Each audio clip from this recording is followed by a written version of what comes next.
we have a question. Oh, The wow. perfect element part 3. Yeah? There is something about it in your mind, or?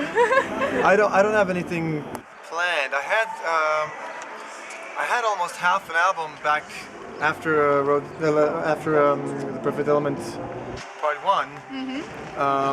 But that was very orchestral and large, and I think I got most of that out of my system with the B album, so I don't know if I'm going to use that or just start over again. Okay. So because in a previous interview you said that the Perfect Element Part 3 is Karsik and it's about the male character, and the Part 3 is for the female character, so who was going to be for the female character, so I don't know. Yeah. You'll never know that. That's the plan. But as usual, you'll never know what happens in the end. It's like Skarsik surprised me with being the Perfect Element Part 2. It's like I started working on it. It's like, so this is it. Okay, we will discover with you. So.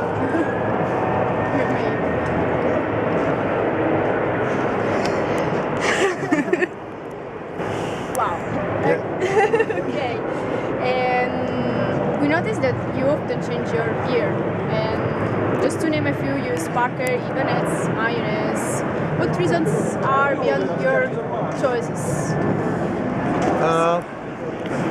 The Ibanez that I used from the start, the gem, was just when I was a teenager. I found them to be very easily playable.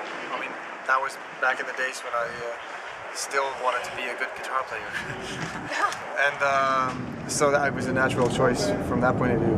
And then I grew really, really tired of the Floyd Rose tremolos and the looks of the guitar.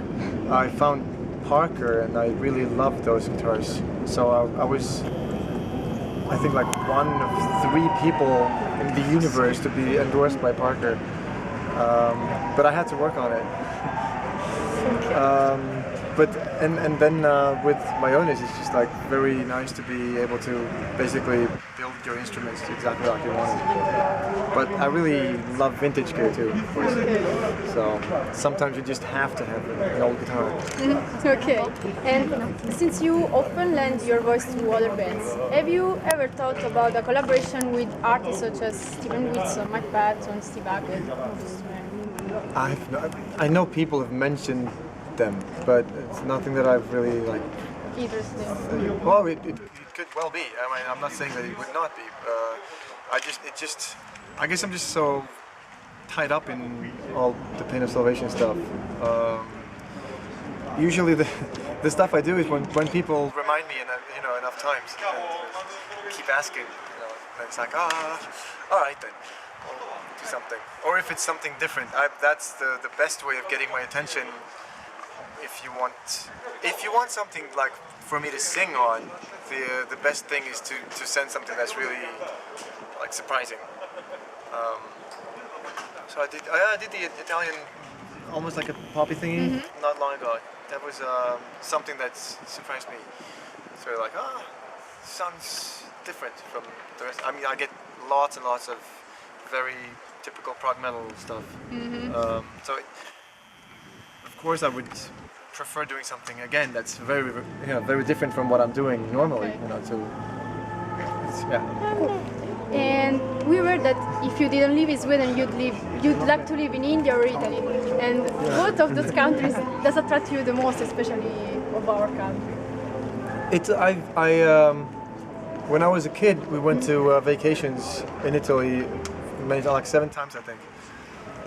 So that's a very natural reason. I mean, it's like feels very nice, almost like a home.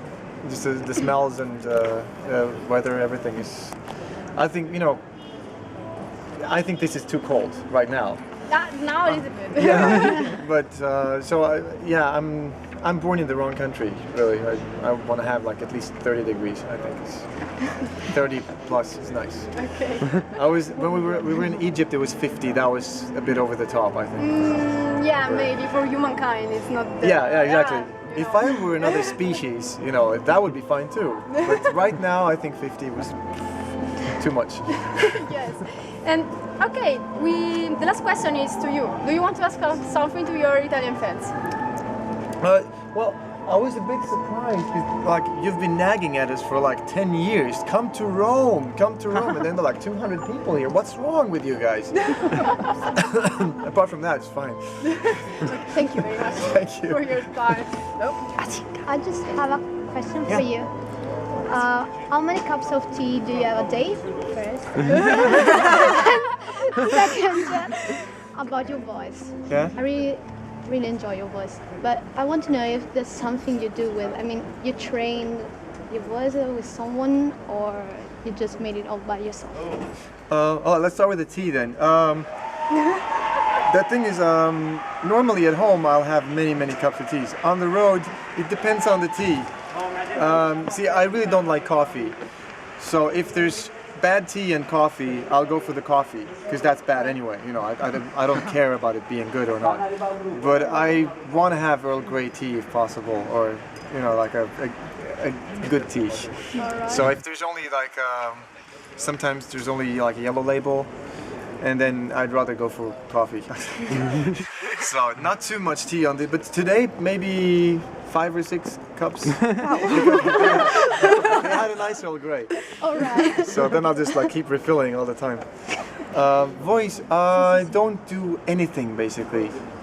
So I know I should, but You're so lucky. You should train out, make some vocals, you know. yeah, but the thing is, I did for a while. It didn't really help. I mean, the thing is, like, right now my voice is in a really bad condition, and normally that would like stop most people. But I'll just keep going, and it usually works out. Take care of your voice, please, Daniel. Well, you know, it's gotta get some patina over the years too. You know? Okay. Nah, but yeah, no, I know the Arstide guys were like, they sing a lot, and after the first 2 shows, they were like, I heard you were a good singer, but with such ease. I mean, you didn't even drink water before going on stage. What's that about? What is tea? There is tea, yeah. Which is dehydrating, by the way. I shouldn't be drinking it. Okay.